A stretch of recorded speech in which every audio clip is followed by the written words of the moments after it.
Olá, doutores, olá, doutoras. Mais um programa A Priori. Comigo, professor Alexandre Torido, diretamente do Estúdio Leste, em Belo Horizonte.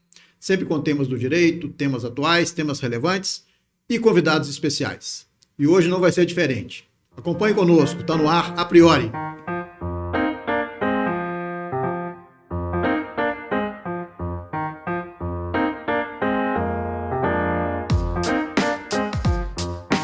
Muito bem, doutores, muito bem, doutoras, amigos do A Priori.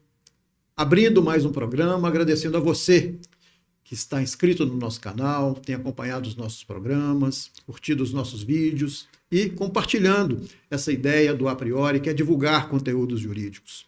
Muito obrigado a você. E se você não está inscrito, é o momento. Faça sua inscrição, acione o sininho para você receber os vídeos normalmente postados às quartas-feiras. Toda quarta-feira, um tema novo, um vídeo novo, sempre com convidados especiais. Agradecendo também a nossa parceira, Faculdade ASA de Brumadinho. Vamos falar muito sobre a Faculdade ASA nesse programa, que eu tenho muito orgulho de fazer parte daquele corpo docente. Vamos falar muito sobre essa faculdade. Agradecendo ao Estúdio Leste, esse que nos acompanha desde o início no A Priori, com profissionais da melhor qualidade, uma estrutura física e técnica muito boa. Você quer gravar a sua aula, quer dar a sua aula online, o seu podcast, procure o Estúdio Leste, os responsáveis pelo Estúdio Leste. Os contatos estão na tela para você. Muito bem, pessoal. A gente inicia mais um A Priori com um tema muito importante, muito atual e que creio eu que alguns de vocês que estão nos assistindo provavelmente estão passando por essa situação. Porque nós vamos falar das relações de trabalho e a pejotização nas relações de trabalho. A pejotização como uma forma de fraude às relações de trabalho. E para a gente conversar sobre isso, eu trago dois especialistas da área do direito do trabalho que nos vão informar coisas muito importantes, porque é um assunto muito cotidiano e que, com certeza, prejuízos podem aparecer, tanto para uma parte quanto para outra parte, falando exatamente da questão da relação de trabalho. E o nosso primeiro convidado, muito nos honra a sua presença, vindo lá do estado de Goiás, mas com escritórios aqui também em Minas Gerais, professor, doutor Wellisson Amaral e Silva. Professor, é um prazer recebê-lo. Muito obrigado por ter aceito o nosso convite. Professor Alexandre, eu que agradeço muito o convite, a deferência por estar aqui com o senhor e com o colega doutor Alisson. Para mim era um prazer estar aqui. Muito obrigado pela presença. Vou me permitir ler o currículo do doutor Wellisson. Vamos ver se vai dar tempo da gente fazer o A Priori, porque eu acho que o currículo dele vai ocupar todo o nosso tempo. O professor Wellisson é advogado, especialista em Direito e Processo do Trabalho, pós-graduado pela FASAN e Amatra 18, pós-graduando em Advocacia Civil pela Embrap, diretor e presidente do Conselho Deliberativo da Associação Goiana de Advocacia Trabalhista, diretor da Escola Superior da Advocacia Trabalhista de Goiás, conselheiro da OAB de Goiás, juiz do Tribunal de Ética da OAB de Goiás e palestrante. Ou seja, todo o nosso curso do programa foi para a gente narrar aqui o currículo do professor Wellisson, que realmente nos honra muito pela presença. Muito obrigado. Eu que agradeço. Concorda comigo, professor Alisson, nosso segundo convidado, meu grande amigo? Não teria como ser diferente, né? Eu agradeço mais uma vez o convite do professor Torido. É uma honra estar aqui novamente nessa casa esta que está com uma roupagem nova e certamente ainda mais qualificada. E cabe aqui meus elogios ao Estúdio Leste. E agradeço a honra de estar também nesta banca com o professor Wellisson, certamente muito nos honra pela presença aqui em nosso estado, já se tornando um pouco já de mineiro, né? E espero que a gente possa aí aproveitar o ensejo para fazer discussões valorosas acerca do tema. Não tenho dúvida disso. E falar do professor Alisson, um dos professores que eu tenho como um dos professores mais bem educados no trato, tanto em sala de aula quanto fora de sala de aula. Ele é a mesma pessoa em sala e fora de sala de aula, né? Sempre um gentleman. e nos atende sempre aqui no A Priori, quando é convidado, sem a menor...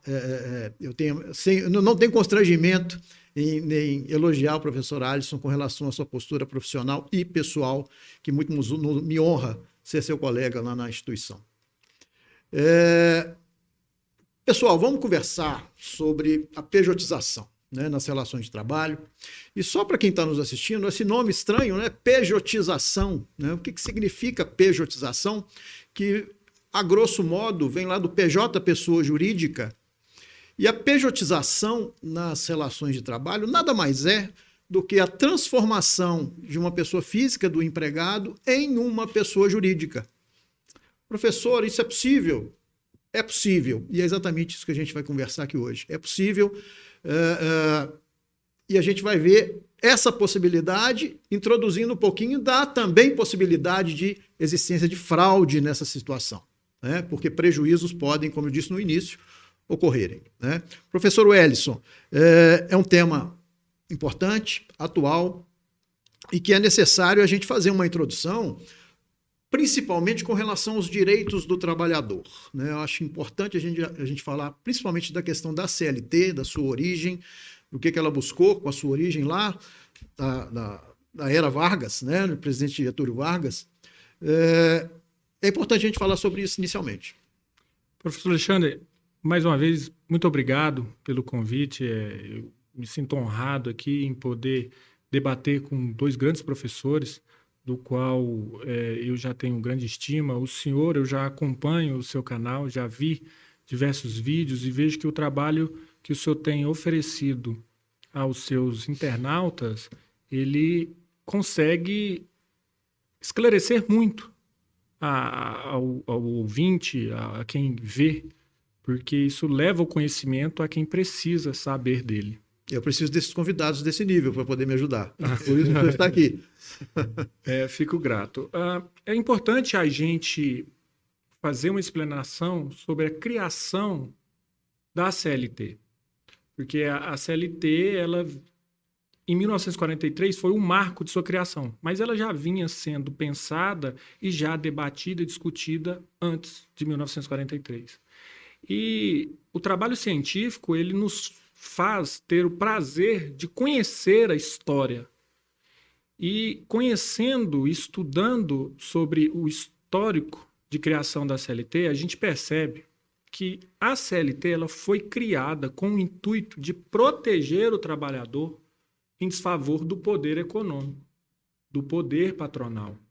Porque antes da CLT, as condições de trabalho eram inimagináveis para a época de hoje. O prejuízo ao trabalhador financeiro e até sua própria saúde eram imensos e gravíssimos. Então, a CLT ela foi criada para proteger o trabalhador, para equiparar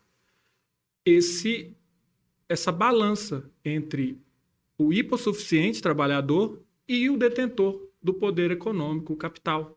Na realidade, a CLT ela trouxe as questões sociais, né, muito arragadas dentro do seu conteúdo, né? E é interessante, professor Alisson, porque ela vem lá de 1943, da era Vargas, onde se vivia uma ditadura. Né? Uma ditadura um pouco diferente, porque, em que pese essa ditadura desse homem, o comandante, trouxe a CLT, né, em benefício do trabalhador. A nossa consolidação das leis do trabalho, ela é espelhada numa experiência de várias outras legislações trabalhistas, né, como é o costume. Notadamente nas legislações trabalhistas europeias ali, e ainda com mais relevância a italiana. Mas o que a gente percebe daquele momento histórico, né, não obstante estivéssemos diante de um modelo ditatorial, havia um interesse, uma preocupação, como muito bem destacado pelo Dr. Wellison, em salvaguardar uma parte que era e é hipossuficiente, né? Que, obviamente, a figura do trabalhador frente a todo o poderio econômico que decorre da figura do empregador. E aí, dentro dessa perspectiva, o que nós observamos quando retrocedemos no tempo é que, associado a esses direitos trabalhistas, que foram instituídos, inclusive muitos ou grande parte deles até hoje vigentes, né? Nós tínhamos uma posição estatal bastante intensa no que concerne aos movimentos operários e, notadamente, à estrutura sindical, que é uma marca característica do modelo ditatorial. Né? Então, se por um lado nós destacamos a ineditidade dessa legislação e o quanto ela atendia, né, às necessidades de mudança de um paradigma jurídico da época, por outro lado, nós não podemos esquecer que esse modelo veio acompanhado de uma forte interferência sindical, né, no âmbito sindical, do Estado no âmbito sindical, que só cessou com a Constituição de 88, onde nós tivemos, de fato, uma liberdade sindical ampla, né, e uma atuação dos sindicatos na elaboração de acordos e convenções coletivas, que são um instrumento muito importante de complementação e de especialização da legislação. É importante, professor Wellison, esses direitos advindos lá de 1943 com a CLT, respaldados com a Constituição de 88, mas acho que gera muita dúvida a questão do trabalhador autônomo e do empregado, né? Aqueles requisitos necessários para a caracterização de um vínculo empregatício. Eu dou aula de direito civil na área dos contratos e a gente tem uma aula sobre contrato de prestação de serviços em que muitos alunos têm dúvida com relação, mas é muito parecido com a relação de trabalho, com o vínculo trabalhista. Uma coisa de natureza civil, outra coisa de natureza trabalhista. Ponto. Mas, especificamente, já que eu também estou aprendendo com vocês aqui, qual que seriam os requisitos caracterizadores de uma efetiva relação de emprego para o cara ter a carteira assinada, né? Na realidade, é isso que a gente está querendo dizer. Tem carteira assinada ou não tem carteira assinada? Qual que é a diferença?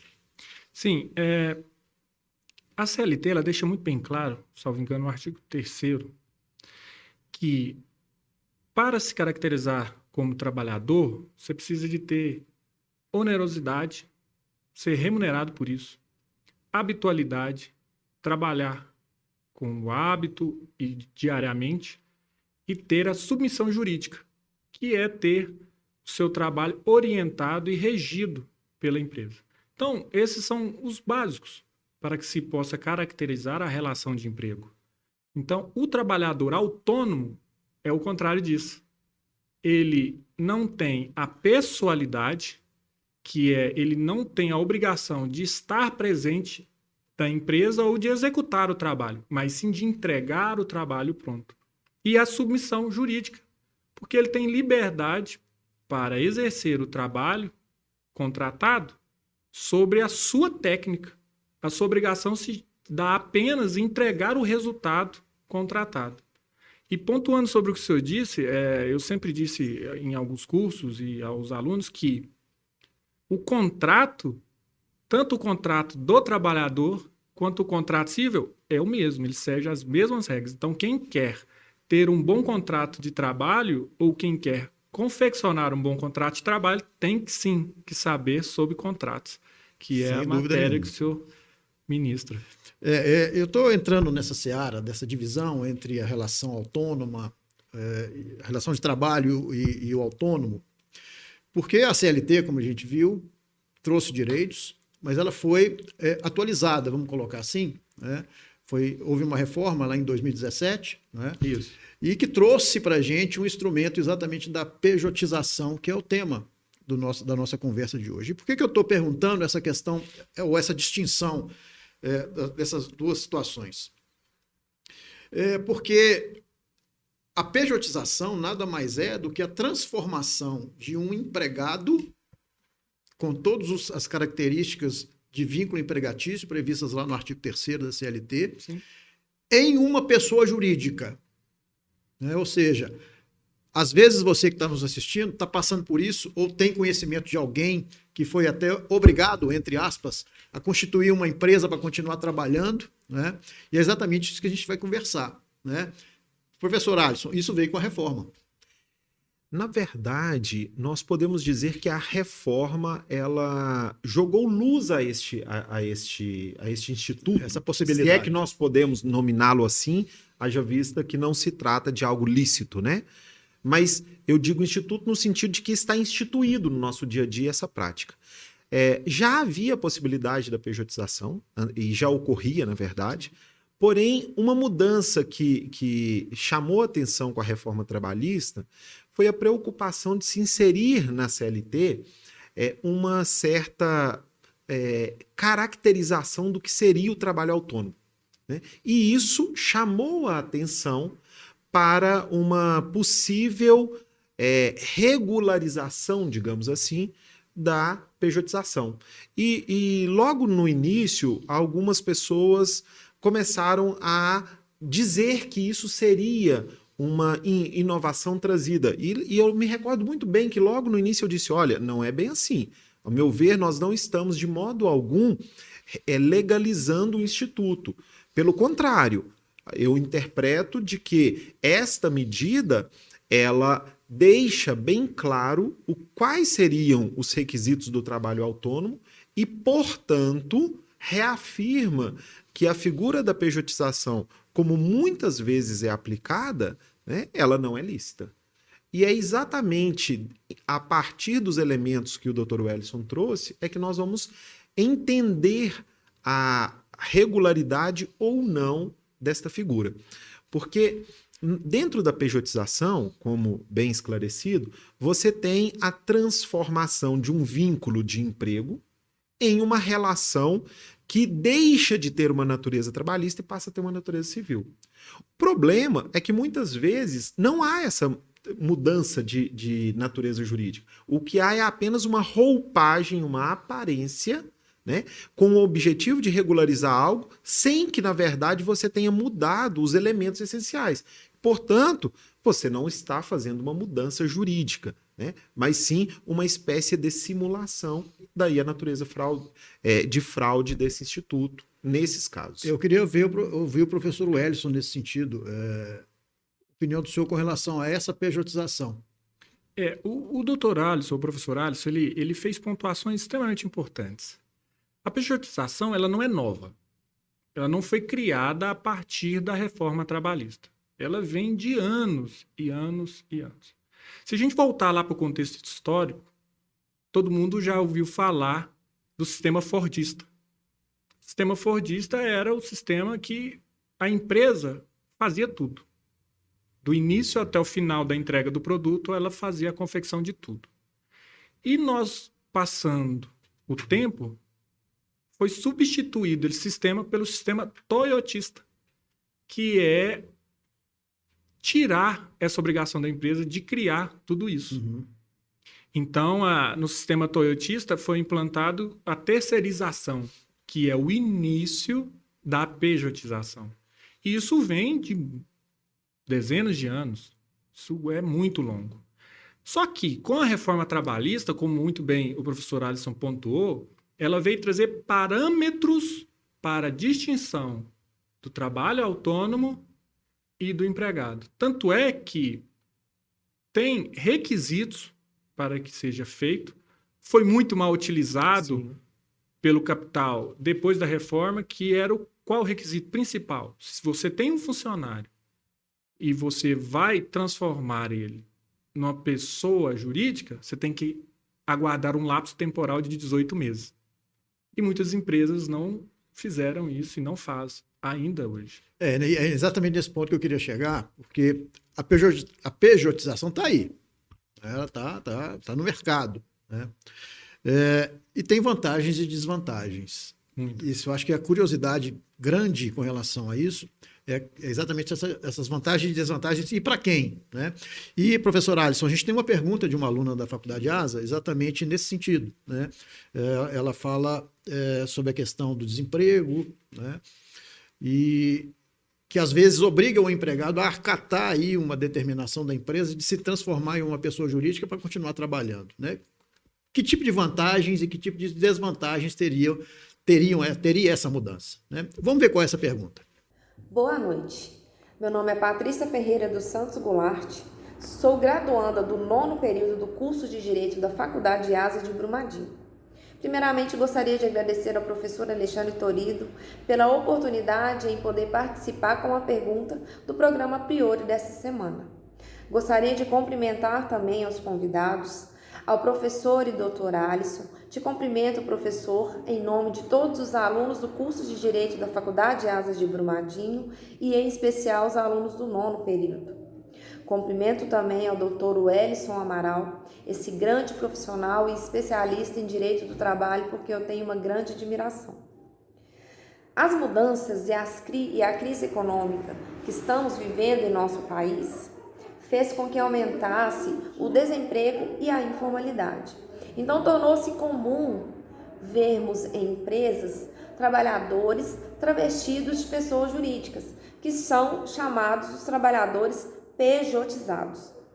Então, eu gostaria de saber quais as vantagens e as desvantagens da pejotização para empregadores e empregados. Muito obrigada, boa noite e tenha um ótimo programa. Olá, Patrícia, muito obrigado pela pergunta. É uma grata oportunidade de reencontrá-la aqui, agora nesse qualificado programa do A Priori, e poder esclarecer esta questão das vantagens e das desvantagens. É importante que a gente tenha em mente que a pejotização ela traz uma mudança de um modelo de regime jurídico trabalhista para um modelo de regime jurídico civil, né? E o que acontece nesses casos? O grande problema é que, muitas vezes, se vale desta mudança sem essencialmente alterar a forma. A pejotização, ela parte do pressuposto que haverá um vínculo entre pessoas jurídicas. E, portanto, aqueles elementos inerentes à relação de emprego, notadamente a subordinação e a pessoalidade, né, eles deveriam deixar de se fazer presentes. Haja vista que, teoricamente, a pejotização não é uma relação de emprego. Ocorre que, na maior parte das vezes, o que se percebe é que aquela pessoa que possui um vínculo de emprego, há apenas a cessação daquele vínculo e, simultaneamente, como o professor Wellison falou, sequer aguardando um lapso temporal determinado em lei, se constitui uma pessoa jurídica na figura do empregado. Então, aquele empregado passa a ser um empreendedor, né, um microempresário individual ou uma outra forma, né, de pessoa jurídica, porém, mantendo-se aquelas mesmas características outrora presentes.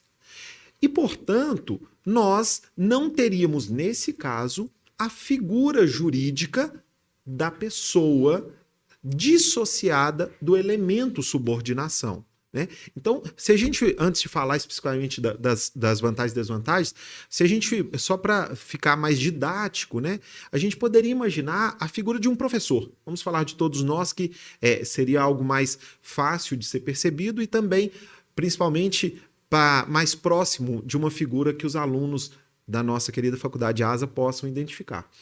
Professor, ele se coloca como um empregado da instituição, né? Cumprindo ordens, cumprindo a carga horária, cumprindo todas as suas obrigações que são inerentes. CTPS assinada. CTPS assinada, perfeitamente, né?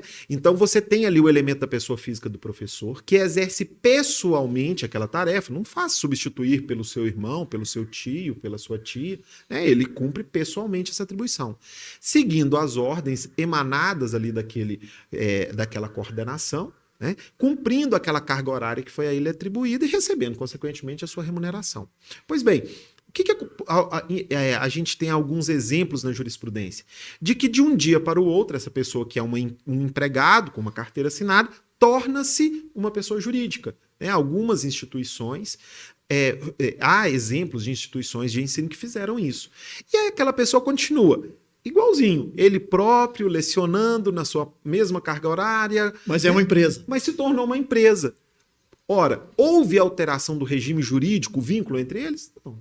Né? Então, esta é um exemplo de fraude à legislação trabalhista, é uma pejotização ilícita. Ou seja, vantagem existe para o empregador. E aí a gente chega nas vantagens. Concorda, professor? Na verdade... Sim, o doutor Alisson ele faz uma pontuação muito perfeita como as outras. E é importante deixar claro para os professores que estão nos ouvindo que o TST já tem se posicionado nesse sentido que o professor não pode ser Sim.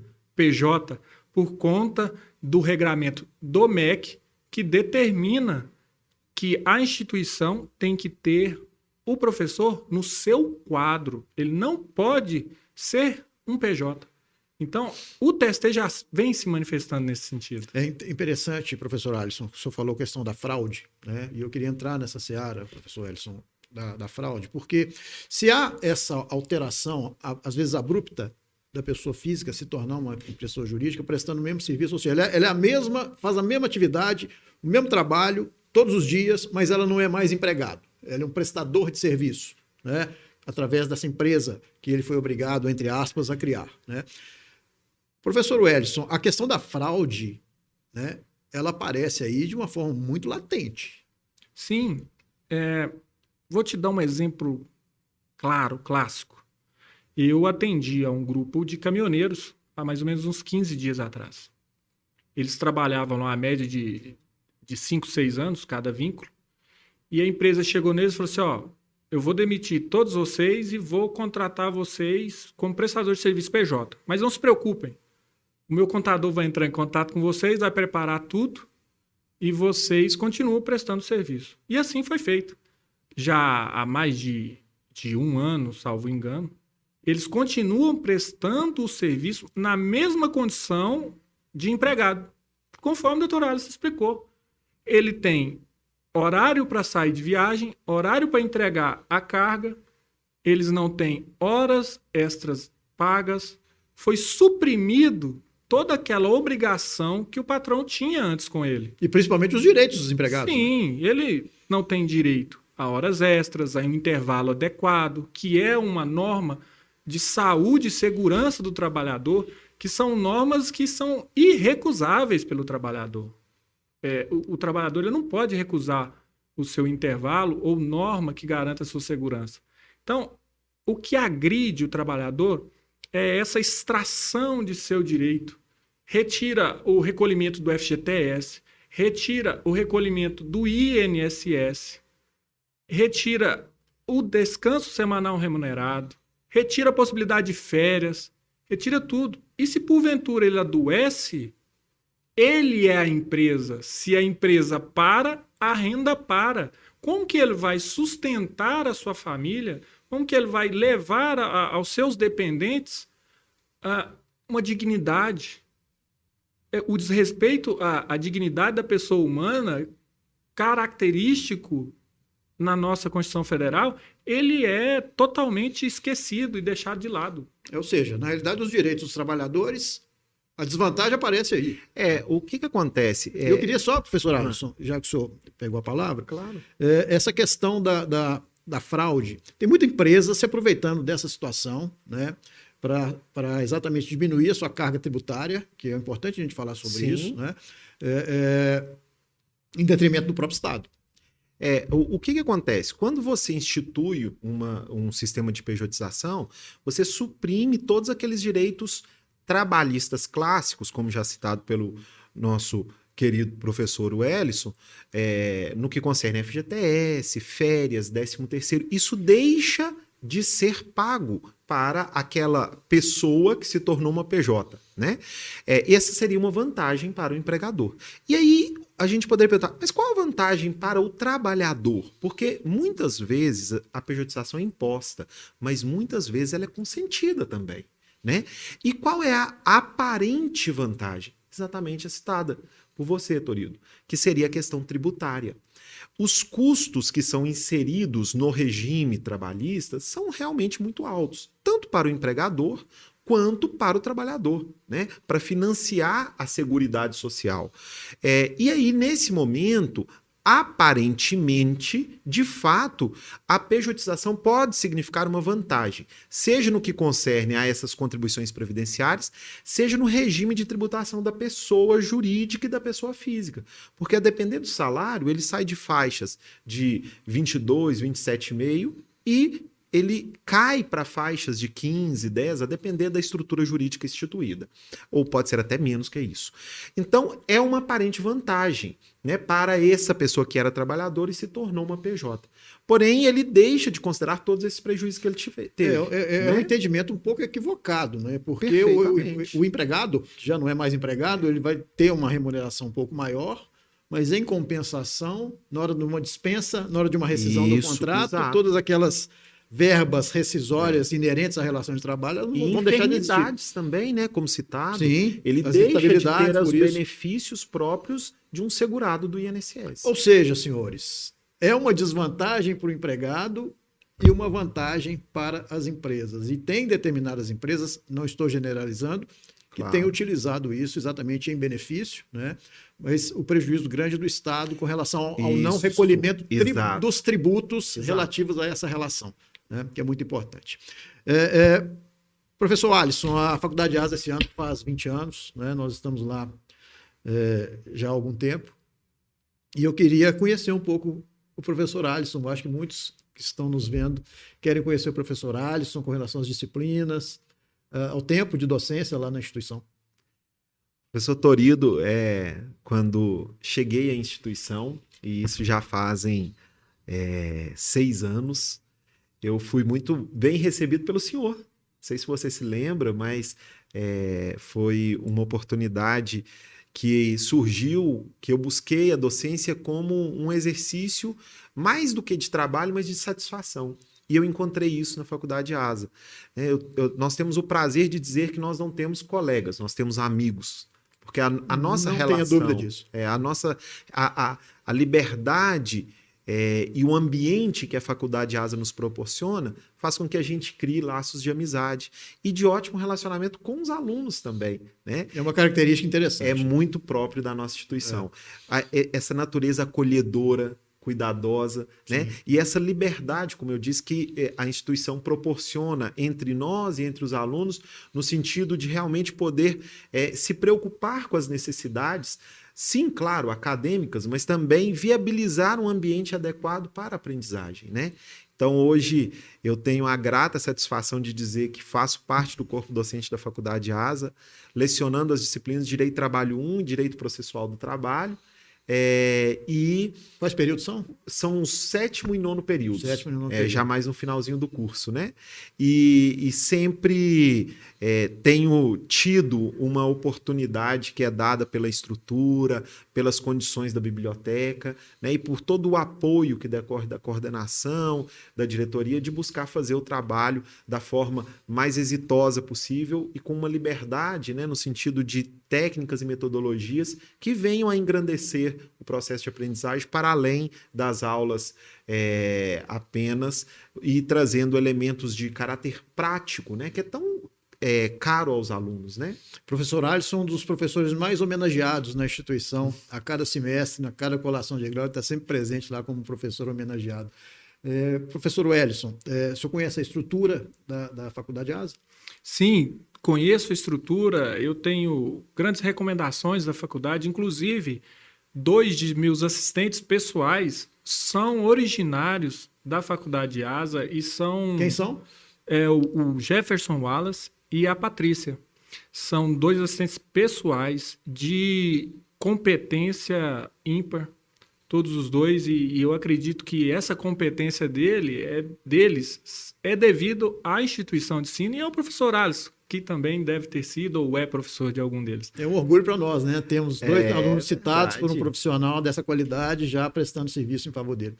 Ambos estão no 9º período e tive recentemente a oportunidade de acompanhá-los em uma atividade prática de uma audiência trabalhista simulada, em que ambos figuraram como advogados e desempenharam muito bem a atribuição. Isso me dá muito orgulho. Nós temos um vídeo institucional da Faculdade Asa, você vai conhecer a estrutura interna da faculdade. Nós temos aqui atrás, no nosso vídeo aqui, várias imagens da Faculdade Asa também, mas temos esse vídeo institucional. Logo em seguida, professor, vai aparecer uma pergunta, vai surgir uma pergunta de uma aluna da faculdade relativamente a questões práticas, jurídicas, judiciais da pejotização. O que os tribunais estão entendendo sobre isso? Vamos ver o vídeo, logo em seguida a pergunta. A Faculdade ASA em Brumadinho está entre as melhores instituições de ensino do país, pela sua qualidade de ensino, infraestrutura e projeto pedagógico. Aqui você encontra ensino com qualidade assegurada pelo MEC. Cerca de 90% dos professores são mestres e doutores com ampla experiência no mercado de trabalho. Oferecemos cursos de graduação, técnicos, extensão e pós-graduação. Temos diversos laboratórios para as aulas práticas, os quais foram projetados e construídos para o melhor aprendizado dos nossos alunos. Através da parceria com a FAPEMIG, oferecemos bolsas de iniciação científica aos alunos da graduação. A Faculdade ASA possui metodologia ativa e coloca os estudantes como o principal agente de aprendizagem. Possuímos também transporte gratuito para os alunos da graduação. Diga sim para o seu futuro. Venha para a Faculdade ASA.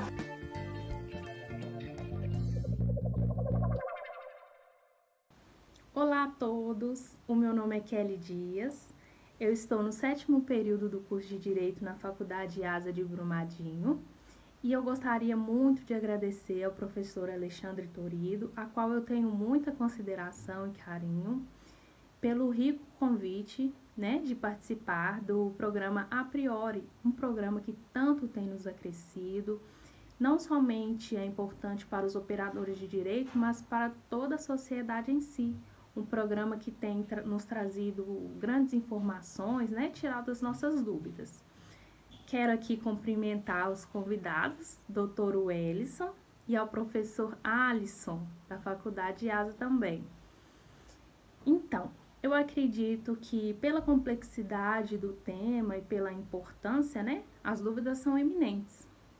Mas a minha dúvida em questão é a seguinte: considerando a pejotização com a reforma, é um instituto que está sendo muito utilizado pelas empresas, E considerando que em muitos aspectos sua aplicação burla direito dos empregados, eu gostaria de saber como tem sido a atuação do Ministério Público do Trabalho, e também como tem sido as decisões nos tribunais trabalhistas quando demandados.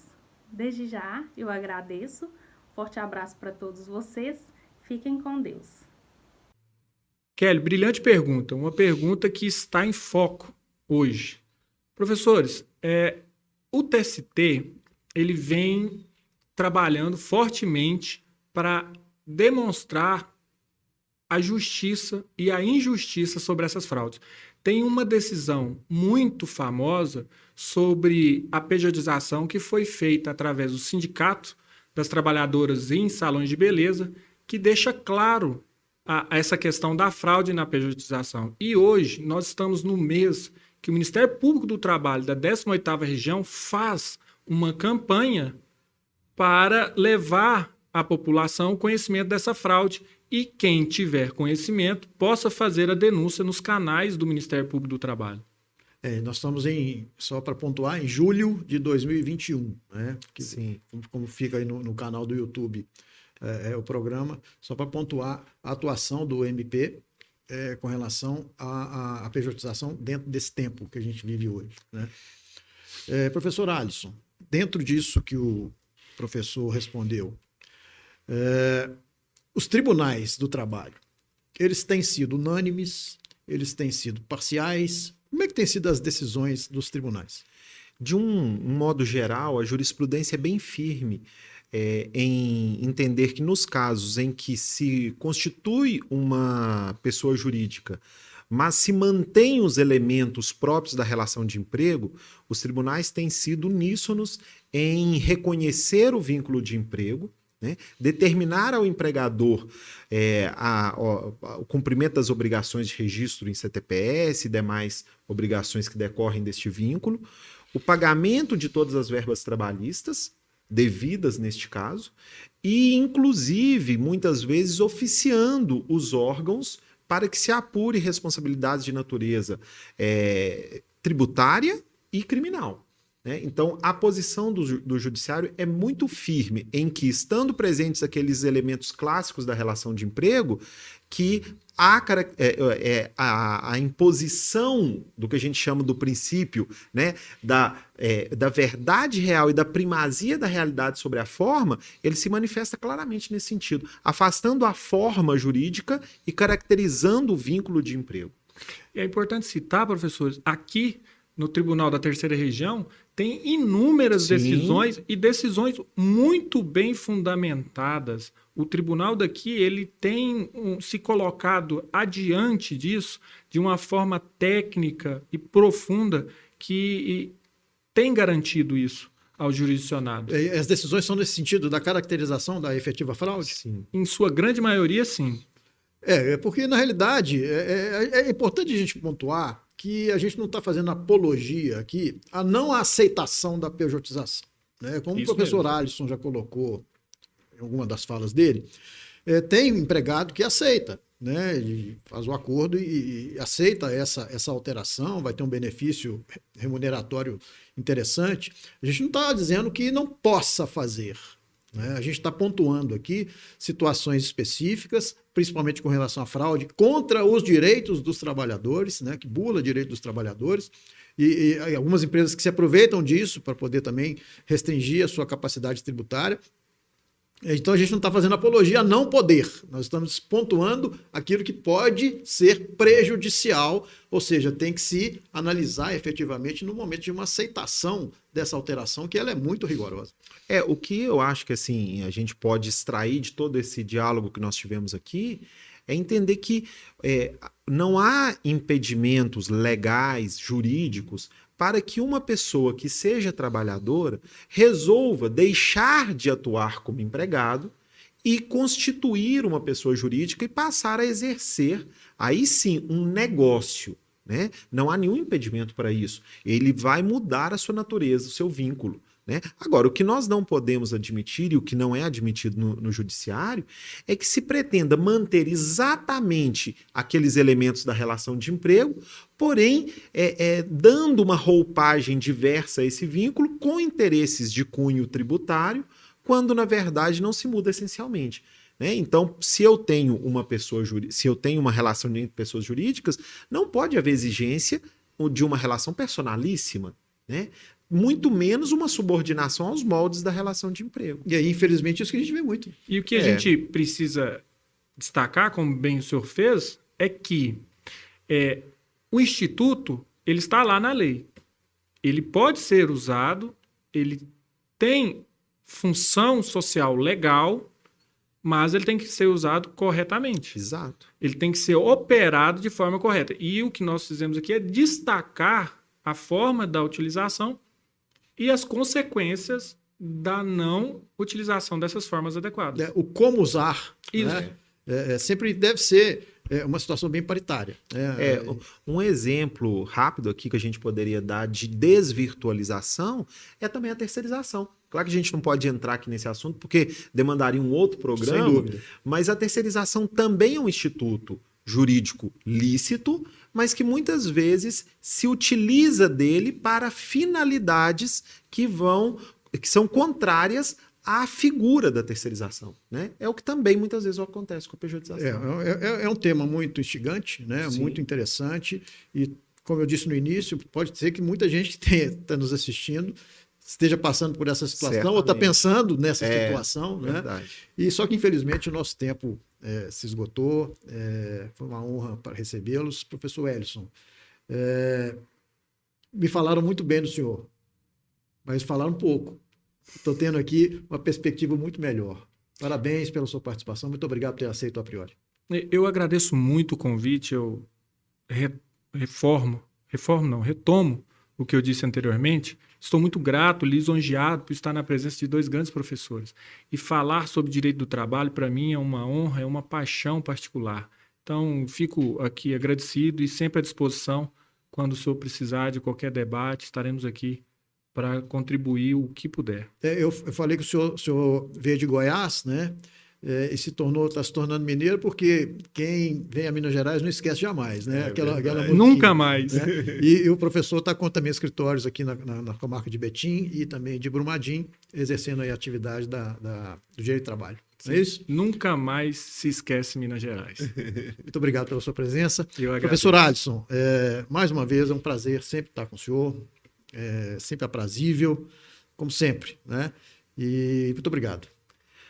Grande amigo Torido, eu que agradeço pelo convite e faço mais uma vez homenagens à sua pessoa, não só pela excelência da condução dos trabalhos, dos debates, sempre trazendo temas valorosos para a aprendizagem e o crescimento, né, de todos nós, em termos de conhecimento, mas também pela oportunidade de estarmos juntos, né, nesses momentos difíceis pelos quais passamos, nessa contextualização de momento. É sempre bom ter a oportunidade de reencontrá-lo. E agradeço mais uma vez pelo convite de estar aqui nesse momento, que muito me honra, notadamente na presença do Dr. Wellison, e me coloco à disposição para, em outras oportunidades, caso entenda que seja útil, a minha presença estará sempre aberta aí diante de um eventual convite. Sempre é útil, e eu agradeço mais uma vez a presença de vocês. Pessoal, chegamos ao final de mais um A Priori, um tema interessante. Esse tema foi sugerido por uma aluna da Faculdade ASA e teve como base um artigo do professor Wellison sobre a pejotização, a fraude nas relações de trabalho, e agradeço a sugestão da nossa aluna. Cumprimento também os alunos Patrícia e Kelly pelas perguntas nesse programa A Priori, e agradeço a você que tem participado através das suas inscrições, compartilhando os vídeos. Muita coisa boa vai vir pela frente. Acompanhe o A Priori, compartilhe. Você tem essa responsabilidade também de compartilhar esses conteúdos, mostrar esses conteúdos para quem tem necessidade de conhecimento. E conhecimento nunca é pouco, né? Então ficou aí, pejotização. Vamos pensar nisso. Fica a dica, fica aí os esclarecimentos desses competentes profissionais. Faculdade ASA, invista no seu futuro. Um grande abraço, até a próxima.